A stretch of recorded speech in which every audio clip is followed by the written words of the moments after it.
miles one way that night to come hear me speak in Union Center, South Dakota. The crowd swelled to 39. We set up a chair in the aisle. Afterwards, he talked to me for an hour. He said, Hovind, is everything I believe about geology wrong? I teach this stuff at the college. I said, oh, no, I like geology. I've got a huge fossil collection, rock collection, mineral collection. I teach earth science. I love studying geology. I said, but as far as the layers being different ages, I said, yes, sir, I'm sorry. That is all baloney. It's based on circular reasoning. I'll show you. Here's a textbook that tells the kids to date the rocks by the fossils, and on the very next page it says date the fossils by the rocks. On the next page, and they don't catch it. It's a lie. It's circular reasoning. The intelligent layman has long suspected circular reasoning in the use of rocks to date fossils and fossils to date rocks. The geologist has never bothered to think of a good reply, feeling the explanations are not worth the trouble as long as the work brings results. There's no way simply to look at a fossil and say how old it is unless you know the age of the rocks it comes from. This is Niles Eldredge, one of the most famous evolutionists alive today. This guy said the rocks do date the fossils, but the fossils date the rocks more accurately. You're going to be told that dinosaurs are index fossils for the Jurassic period, 70 million, or Cretaceous, 70 million years ago. That's baloney. Dinosaur bones were found here recently that had blood cells still in them. How long are the blood cells going to last? Here's soft tissue found with dinosaur bones, still flexible, soft tissue in March of 2005.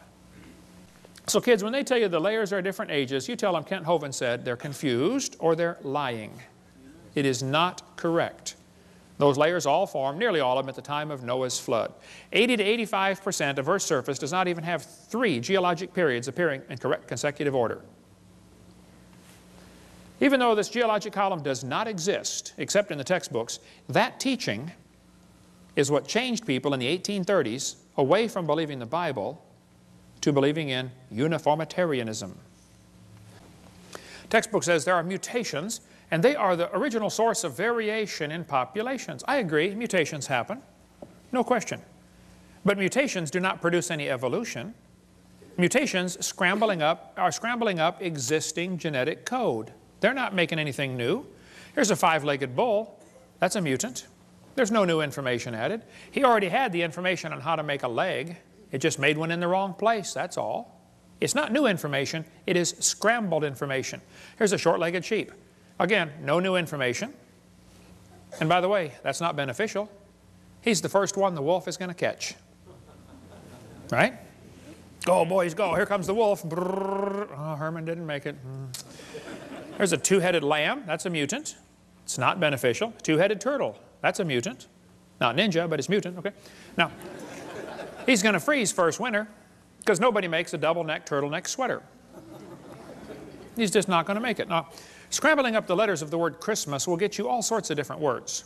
But it will never get you Xerox, zebra, or queen. The letters aren't available.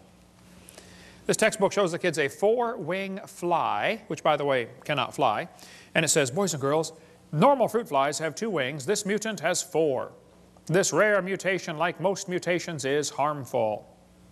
And then it says, beneficial mutations are the raw material for natural selection. Now, hold on a minute. Why don't they show us an example of a beneficial mutation? Why did they tell us about the good ones and not show us a picture of a good one? Do you know why they didn't show a picture of a good mutation? Because nobody's ever seen one. There's never been one beneficial mutation. I said that in a debate one time, and this atheist said, Hovind, you're lying. He said, I can name a beneficial mutation right now. He said, people in Africa that get sickle cell anemia are less likely to get malaria. I said, that's brilliant, sir. That's like saying if you cut off your legs, you can't get athlete's foot. Then they tell the kids, the peppered moth is proof for evolution. They counted the moths on the trees and found it was 95% light colored and 5% black. Then they burned coal in the factories and the trees turned black. And they counted the moths again. It was only 5% light and 95% black. The problem is the entire story is a lie. They glued dead moths to the tree to take that picture for your kid's textbook. It's right here. Where's this book used at, brother? It's not used anymore. Peppered moth. It's still in the new books, though. Evidence for evolution. Those are dead moths glued on a tree, because after 40 years of watching, they found a grand total of 2 moths on the trees. 2 out of, let's see, what's 95% of 2? Wow. I have to do some figuring on that one. They still keep it in the textbooks, though, as evidence for evolution. What's the Tulsa Zoo doing, having a peppered moth display? I mean, this is a zoo, for heaven's sake. Why do they push evolution in a zoo? Get the book Icons of Evolution if you want a whole lot more on the history of this peppered moth idea. This textbook says the similarity between the early stages of development of many different animals helped convince Darwin that all forms of life shared common ancestors. Darwin considered this the strongest class of facts in favor of his theory. This was the best evidence Darwin knew of for his theory. The guy who made up this dumb idea is named Ernst Haeckel. Haeckel called this idea we're about to share with you the biogenetic law, which means as animals develop inside the mother, they go through the stages of evolution. All you got to do is memorize the word farm, F-A-R-M, fish, amphibian, reptile, mammal. That's the way they say it happened. The phrase they had for it back then was ontogeny recapitulates phylogeny. Wow, what's all that mean? Well, ontogeny is the growth of the baby. It goes through stages, okay? Recapitulates means it reenacts or does over again. Phylogeny is the evolutionary sequence. This Irish textbook says, the presence of fish-like structures in embryos of different species shows these animals have evolved from fish and share the basic pattern of fish development. It's as if the embryo retains a memory of its origins and starts to copy them during its development. That's the ontogeny recapitulates phylogeny. They tell the kids the embryo, the baby growing in the mother, has gills like a fish. Gills? That's a lie. Those are not gill slits. Those little folds of skin you see on the embryo grow into bones in the ear and glands in the throat. They never have anything to do with breathing. Those are not gill slits. Ernst Haeckel said the turning point in his thinking was when he read Darwin's book in 1860. See, Darwin's book was printed in English in 1859. The next year, it was printed in German, 1860. Haeckel was a German embryology professor. He read the book and said, wow, what a great theory. If only we had some evidence. Well, 9 years later, they still had no evidence. So Haeckel decided to help out. He was going to make some evidence.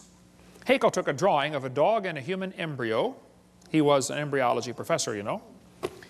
And he lied. He faked the drawings. He changed them and made them look exactly alike to prove they're related. He just is a bald-faced lie, okay?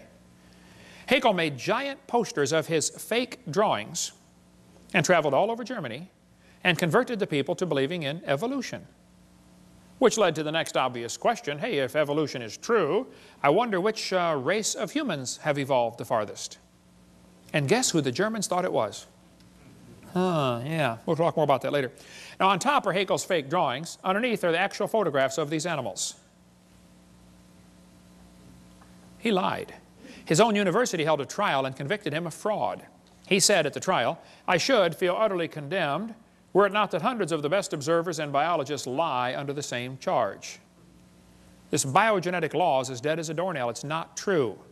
But it can't be taken out of the textbooks for some reason. It's been proven wrong since 1875, and they still keep it in the books. Nobody knows how a mixture of lifeless chemicals spontaneously organize themselves into the first living cell. Paul Davies said, nobody has a clue how life got started from non-living material by itself. There is not even a good theory how it can happen, but the textbooks are going to teach your kids it just happened, okay? They just tell them, hey, it happened. And you can't even consider the option that maybe God made it. Here's what happened. Back in the 50s, two guys, Miller and Urey, decided to figure out how life evolved.